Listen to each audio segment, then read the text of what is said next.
Negara dengan iklim tropis seperti Indonesia ini sangat cocok untuk budidaya jamur tiram. Cara budidaya jamur tiram cukup mudah dan modalnya pun tidak begitu banyak.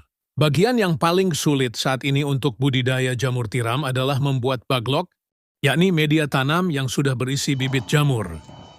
Namun gak perlu khawatir jika Anda baru pertama kali terjun di dunia jamur tiram, sementara untuk urusan baglok yang sudah siap tumbuh, bisa pergi ke orang lain terlebih dulu. Lambat waktu jika usaha budidaya jamur tiram sudah mulai berkembang. Cobalah untuk membuat baglok sendiri. Nah, langsung saja inilah beberapa persiapan dan cara budidaya jamur tiram versi Jamur Ganteng Official. Yang pertama, menyiapkan kumbung.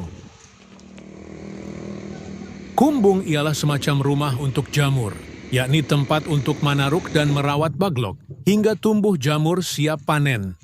Di dalam kumbung tersebut terdapat rak yang bertingkat, biasanya terbuat dari kayu atau bambu, dindingnya bisa menggunakan papan atau paranet.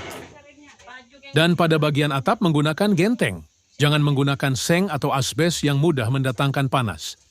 Bagian lantai sebaiknya dibiarkan menggunakan tanah, agar saat terkena air mudah meresap. Sedangkan untuk ukuran rak, bisa Anda sesuai sendiri tergantung ukuran kumbung dan baglok yang akan dibudidaya. Namun idealnya ketinggian ruang sebaiknya tidak kurang dari 40 cm. Rak bisa dibuat 2 hingga 3 tingkat lebar. Rak 40 cm dan panjang setiap ruas rak 1 meter. Setiap ruas rak bisa memuat 70 hingga 80 baglok. Kemudian menyiapkan baglok. Perlu kalian tahu, kualitas baglok yang bagus sangat mempengaruhi pertumbuhan dari jamur itu sendiri. Baglok ialah media tanam untuk meletakkan bibit jamur yang terbuat dari serbuk gergaji. Serbuk kayu tersebut dimasukkan ke dalam plastik berbentuk silinder dan pada ujung plastik diberi lubang, di mana lubang tersebut nantinya jamur tiram akan tumbuh keluar. Saat ini baglok jamur tiram YJ berbobot 1 kg dijual, kisaran harga 3.000. Cara merawat baglok. Pertama, silahkan letakkan baglok pada rak yang sudah berada di kumbung. Anda bisa menyusunnya secara vertikal atau horizontal. Jika menyusun secara horizontal, berarti lubang baglok berhadapan ke samping. Sedangkan jika secara vertikal, maka lubang baglok menghadap ke atas. Namun biasanya, untuk para pemula lebih milih untuk menyusun baglok secara horizontal.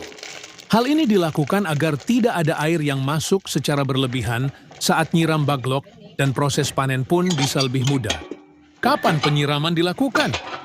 Penyiraman penyemprotan dilakukan setelah panen pertama jamur tiram. Baru dilakukan. Penyiraman biasanya dilakukan sebanyak 3 kali dalam sehari. Lakukan penyiraman dengan sprayer atau sistem kabut frekuensi. Penyiraman 2-3 kali dalam sehari tergantung suhu dan kelembaban kumbung. Proses panen.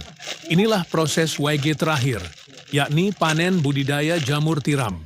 Bila baglok yang digunakan permukaannya telah tertutup sempurna dengan miselium, biasanya dalam waktu 1 hingga 2 minggu sejak pembukaan tutup baglok. Baglok yang memiliki bobot sekitar 1 kg akan menghasilkan jamur sebanyak 0,7 kg. Jamur akan tumbuh dan sudah bisa dipanen jika dirawat dengan baik dan benar. Baglok jamur bisa dipanen hingga 4-5 kali panen. Setelah itu, baglok dibuang atau bisa digunakan bahan ompos. Pemanenan dilakukan terhadap jamur yang telah mekar dan membesar tepatnya bila ujung-ujungnya telah terlihat meruncing.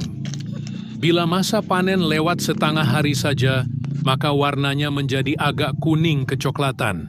Bila sudah selesai itu, jamur cepat layu dan tidak tahan lama. Kemudian jarak panen pertama ke panen kedua berkisar 2 hingga 3 minggu. Semoga bermanfaat dan barokah. Amin, amin, amin. Monggo YJ minat mau usaha jamur tiram, bisa diorder baglok jamur tiramnya via 108 5259 352057 atau via Shopee Yayan Mushroom, gratis, konsultasi seputar dunia perjamuran, tidak usah khawatir, takut gagal siap dibimbing sampai berhasil.